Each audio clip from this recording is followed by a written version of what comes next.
12 minutes to 8. Now, our guest editors this week get to choose their thought for the day. Well, not their thought for the day, their thinker for the day, I suppose. And our guest editor this morning, Mo Ibrahim, was keen to hear from a representative of the Coptic Church. So we're joined now by His Grace, Bishop Angaelos, who is General Bishop of the Coptic Orthodox Church in the UK. Good morning. Good morning.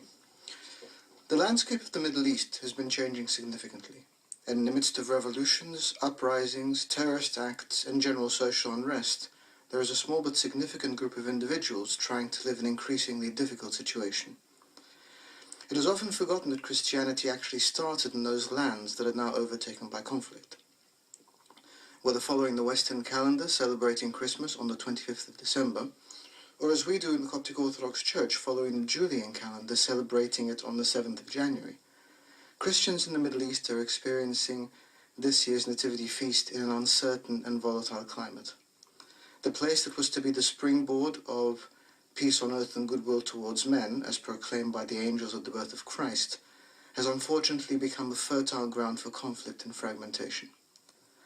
On the 9th of December of this year, a House of Lords debate on Christians in the Middle East gave an inspiring, encouraging message of overwhelming consensus that Christianity was an essential and integral part of the Middle East, and that the decreasing presence of Christians in Christian communities is a sad loss for that region, and indeed for the whole world.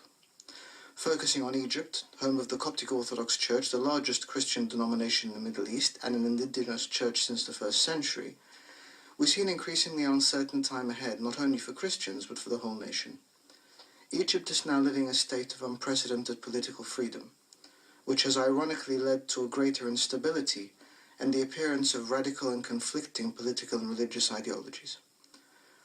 While this may indeed be a healthy sign in more democratically developed nations, in a country like Egypt, currently economically devastated, with a vulnerable electorate hampered by extreme poverty and illiteracy, this creates an uneasy climate and gives rise to the potential manipulation of that electorate.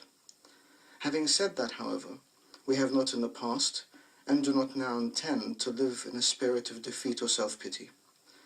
The Christian message is one of power and hope, overcoming evil with good, and uncertainty with the knowledge of and trust in a true and faithful God. As we all celebrate these festive days, let us remember our brethren in the Middle East, hoping that all has not been in vain, but actually leads to a greater understanding and practice of true democracy and respect for the right of every individual.